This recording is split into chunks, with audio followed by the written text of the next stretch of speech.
warahmatullahi wabarakatuh. Apa kabar adik-adik? Saya harap kabarnya sehat selalu.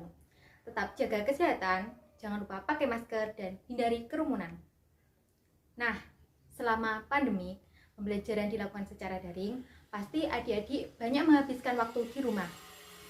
Nah, ketika di rumah, pasti adik-adik disuruh membantu pekerjaan ibu seperti memasak. Kegiatan ini paling sering dilakukan oleh anak perempuan. Nah, bagi yang senang memasak, pasti tidak asing dengan namanya gula, garam, dan cuka. Nah, menurut pendapat adik-adik, bagaimana rasa dari ketiga bahan tersebut? Apakah asin, apakah asam, basah, garam, atau sedih, nyaman, bahagia? Tentunya yang ketiga itu dari belakang, tidak termasuk rasa dari ketiga bahan tersebut.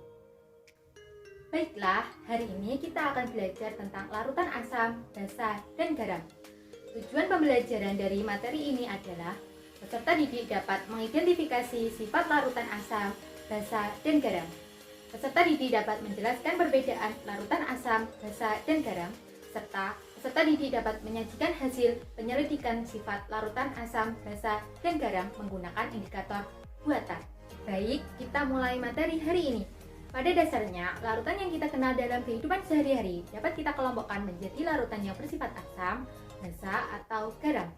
Nah, seperti cuka, sirup, penghilang noda, sabun cuci, sabun mandi, soda kue, dan garam dapur adalah contoh dari larutan asam, basah, dan garam.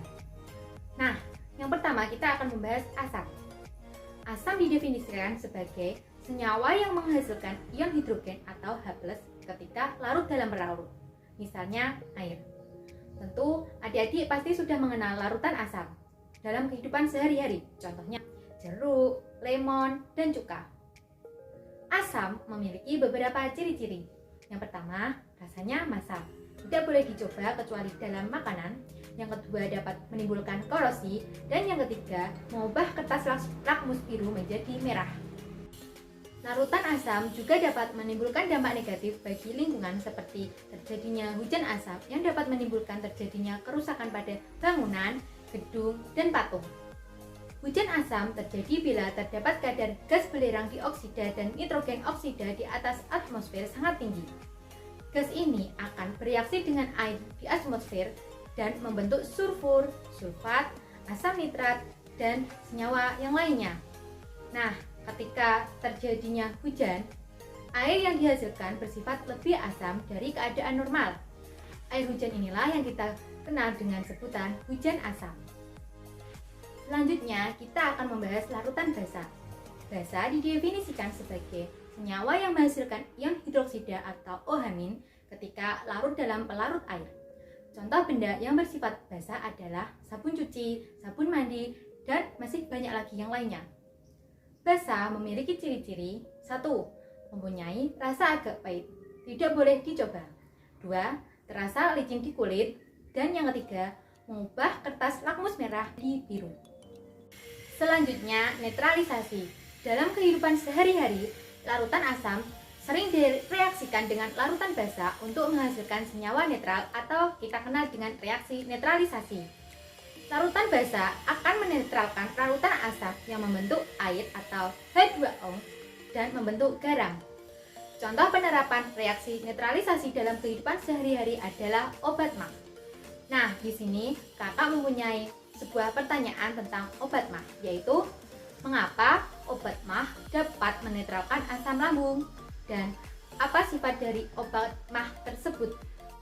Untuk mendapatkan jawaban tersebut, adik-adik harus melakukan praktikum, yaitu menguji obat MAH dan beberapa jenis larutan yang lain dengan menggunakan indikator alami. Nah, larutan yang lain itu apa saja? Di akhir video ini, kakak beri contoh uji larutan dengan indikator alami. Dan jenis-jenis larutan yang saya pakai harus juga kalian uji cobakan dan ditambah dengan uji coba obat MAH. Jangan lupa pada saat melakukan uji coba harus di video yang digunakan sebagai bukti bahwa telah melakukan uji coba. Dan jangan lupa laporan praktikum individu dikumpulkan di WhatsApp group. Selanjutnya, garam. Senyawa garam yang sering kita kenal adalah garam dapur atau nama kimianya natrium klorida atau NaCl. Garam banyak digunakan dalam pengolahan makanan. Nah, bagaimana senyawa garam dapat terbentuk? Salah satu reaksi yang dapat membentuk garam adalah reaksi asam dan basa atau reaksi netralisasi. Pada reaksi netralisasi tersebut dihasilkan garam dan air. Contohnya, ketika HCl atau asam klorida direaksikan dengan NaOH atau natrium hidroksida, maka menghasilkan NaCl atau garam serta menghasilkan air. Selanjutnya, indikator. Salah satu cara untuk dapat mengetahui asam basa yaitu dengan menggunakan indikator. Indikator asam basa adalah suatu senyawa yang dapat berubah warna ketika bereaksi dengan asam dan basa. Indikator ini dapat dibagi menjadi dua, yaitu indikator alami dan indikator buatan. Yang pertama, indikator alami. Berbagai jenis tumbuhan dapat digunakan sebagai indikator alami. Tumbuhan yang termasuk indikator alami akan menunjukkan perubahan warna pada larutan asam atau basa. Beberapa contoh tumbuhan yang termasuk dalam indikator alami adalah kunyit, kubis merah, bunga mawar, dan bunga kembang sepatu. Ekstrak kunyit akan memberikan warna kuning cerah pada larutan asam dan warna jingga pada larutan basa. Kubis merah akan memberikan warna merah pada larutan asam, warna hijau pada basa lemah, dan warna kuning pada basa kuat. Bunga kembang sepatu. Ekstrak bunga kembang sepatu dapat memberikan warna merah pada asam dan warna hijau pada basa. Yang kedua yaitu indikator buatan. Salah satu jenis indikator buatan yang dapat digunakan adalah kertas lakmus. Kertas lakmus dibagi menjadi dua jenis, yaitu kertas lakmus merah dan kertas lakmus biru. Apabila kertas lakmus biru dicelupkan ke dalam larutan asam, maka akan berubah menjadi merah. Apabila kertas lakmus merah dicelupkan ke dalam larutan basa, maka akan berubah menjadi biru. Apabila kedua kertas lakmus tersebut dicelupkan ke dalam larutan yang bersifat netral, maka warnanya tetap. Demikian materi yang dapat kakak sampaikan. Selanjutnya yaitu praktikum. Assalamualaikum warahmatullahi wabarakatuh. Nah, kali ini kita akan praktikum mengenai asam dan basa menggunakan indikator alami secara online. Jadi, perhatikan video pembelajaran ini dengan baik. Untuk materi asam dan basa sudah saya sampaikan di video sebelumnya. Jadi, selanjutnya kita hari ini akan praktikum mengenai asam dan basa menggunakan indikator alami. Untuk alat dan bahannya, kalian harus memperhatikan. Di sini, kita akan menggunakan indikator alami yaitu kunyit. Jika kalian tidak menemukan kunyit di rumah kalian bisa menggunakan bubuk kunyit yang kalian dapatkan di toko dengan harga 500.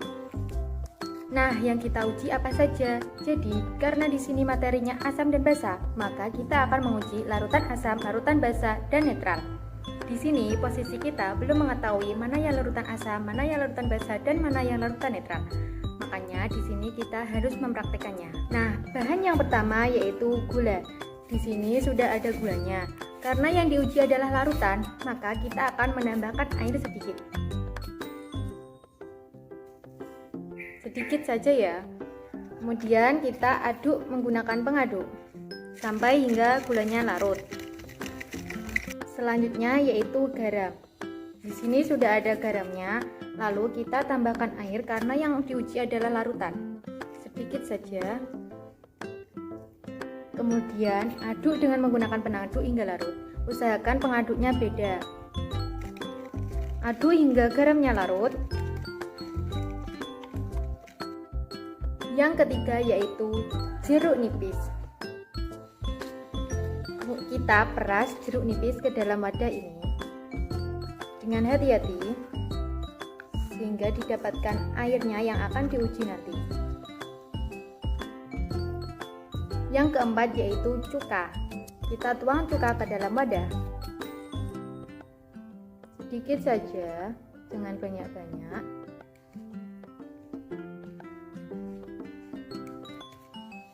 Selanjutnya yaitu ada sabun. Karena yang kita uji adalah larutannya, maka kita beri air sedikit.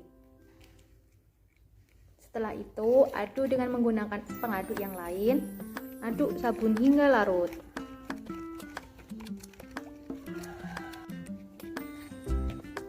Selanjutnya yaitu ada air suling. Air suling ini kalian bisa dapatkan pada keran pancuran air di rumah. Air suling ini merupakan air biasa. Selanjutnya yaitu kita menyiapkan indikator alami yaitu kunyit. Yang pertama kita tuang bubuk kunyit ini ke dalam wadah. Kemudian kita tambahkan menggunakan air dan aduk hingga bubuk kunyit tersebut larut ke dalam air.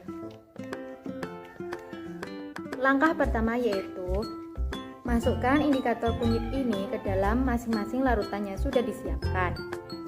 Kita sarankan dalam memasukkan indikator kunyit ini kalian menggunakan pipet. Jadi di sini tidak ada pipet, maka saya menggunakan sedotan. Masukkan sedikit saja satu persatu, beberapa tetes saja. Kemudian nanti kita akan melihat perubahan warnanya.